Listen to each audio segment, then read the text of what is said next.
Escoliosis, ¿qué es? Causas, síntomas y tratamiento. La escoliosis es la curvatura lateral o anormal que se origina en la columna vertebral.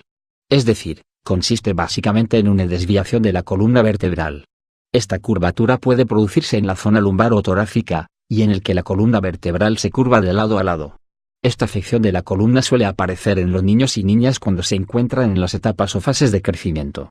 No obstante, se trata de una curvatura lateral que se produce en la columna vertebral, y que en la mayoría de los casos es de carácter estructural, lo que significa que no es voluntaria ni postural. ¿Cuáles son sus causas? Las causas por las que se produce esta afección en la columna vertebral en un alto porcentaje se desconocen exactamente, aunque entre las más habituales pueden estar los problemas genéticos, alteraciones del tejido conjuntivo o alteraciones óseas. Hay varios tipos de escoliosis. El primer tipo de escoliosis se denomina escoliosis idiopática, es la más común y se produce en niños, en adolescentes y en jóvenes. La escoliosis congénita es la que se produce desde que el bebé nace por una malformación en las vértebras del bebé, por afecciones genéticas. Otro tipo de escoliosis es la escoliosis neuromuscular. Este tipo de escoliosis se debe aún en el sistema nervioso que afecta a los músculos, producida por diversas causas o enfermedades como la parálisis cerebral, espina bífida, polio, distrofia muscular. La curvatura de la columna vertebral se mide y se interpreta en grados. Se considera una curvatura importante o anormal la que supera de los 25 a 30 indicador ordinal masculino. En cambio, cuando la curvatura supera de 45 a 50 se consideran graves.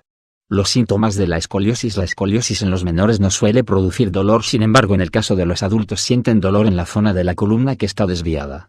De hecho, durante bastantes años se pensaba que la escoliosis producía dolor de espalda en los niños, o más bien tendía a facilitar que ésta apareciera más tarde una vez se es adulto.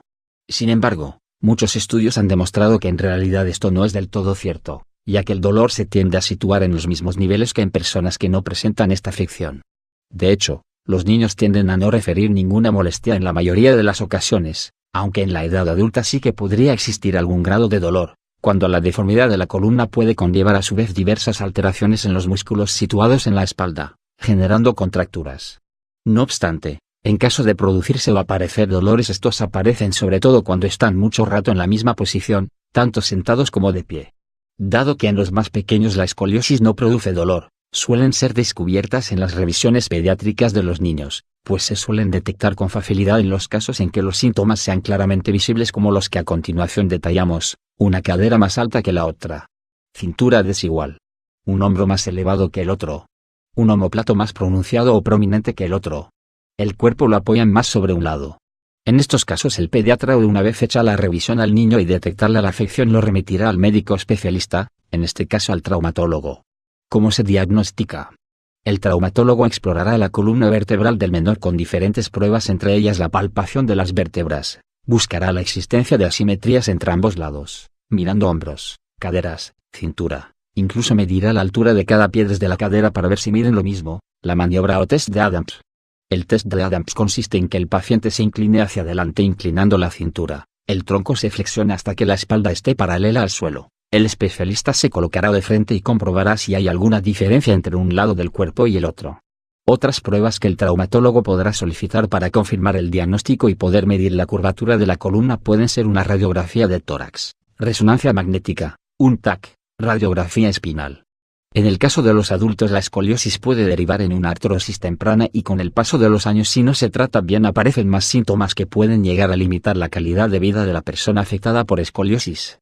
Cuando la escoliosis es muy grave, la capacidad del tórax disminuye y llega a incidir en la función de órganos como el corazón o los pulmones, alterando la función normal de estos órganos. ¿Cómo es el tratamiento de la escoliosis? El tratamiento en el caso de los niños es intentar corregir las malas posturas, aumentar la musculatura del tronco durante el crecimiento con fisioterapia, natación, para intentar frenar la evolución de la curvatura. En muchos casos el especialista prescribe un corsé especial con el que le ayudará a enderezar la columna vertebral debido a la presión que ejerce el corsé, hasta que finalice el crecimiento o la curvatura se corrija. Durante este tiempo el niño pasará por continuas revisiones para ver su evolución. El tratamiento para los adultos con escoliosis dependerá del grado de escoliosis. En los casos de escoliosis leve, el especialista puede prescribir tratamientos de tipo conservador como la electroestimulación o rehabilitación. Cuando la escoliosis en los adultos es grave, el tratamiento consistirá en corregir la desviación de la columna vertebral con la cirugía.